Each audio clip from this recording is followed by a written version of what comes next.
All right, so all that's taken care of. So we got 3 corners completely dug out. That 4th corner over there, I had forgotten when I was originally digging it. That was the first corner I dug when I was removing the backfill from the walls, and I forgot we're going from an oval to a rectangle, so I do have to open up that corner.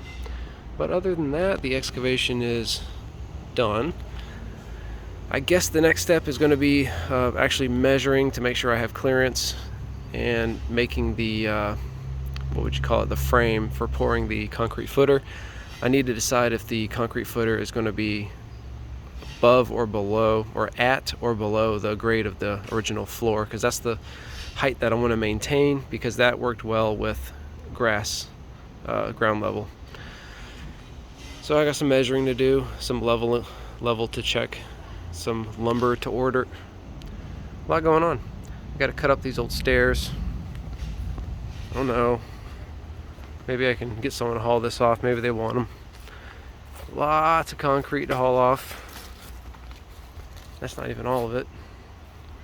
And a whole bunch of dirt. Wow, this looks so small on camera, but it's actually probably 3 feet tall. 2.5 feet tall. And that's a huge area. And that's all the dirt that I transported with a wheelbarrow. I'm a one-man band. Let me tell you something, my back is feeling it. But anyway, hopefully I'll have more updates soon.